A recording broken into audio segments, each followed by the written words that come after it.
سوال اینه که آیا کراتین مضره؟ قطعا نه.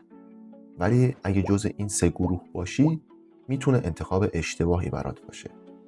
بذار یه چیزی رو شفاف بگم.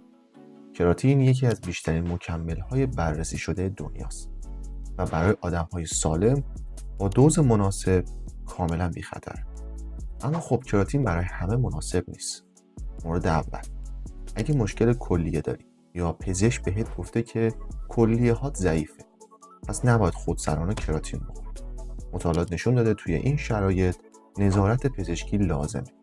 نه اینکه کراتین بده، بلکه چون بدن تو شرایط خاصی داره و باید زیر نظر باشه.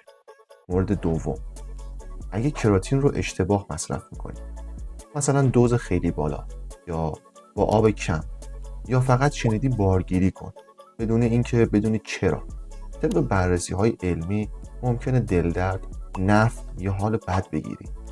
و مورد سوم، اگه تمرین درست نداری، کراتین پودر جادویی نیست. اگه ورزش نمی‌کنی و خواب و تغذیت داغونه، تنها چیزی که می‌بینی شاید یه عدد بیشتر روی ترازوه، نه عضله، نه نتیجه. مطالعات تاکید میکنن که مکمل فقط وقتی کار میکنه که تمرین و تغذیه سر جاش باشه. پس واقعیت اینه که اگه مشکل کلیه داری یا غلط مصرف میکنی یا انتظار معجزه بدون تمرین داری، کراتین تبدیل به یک مشکل میشه.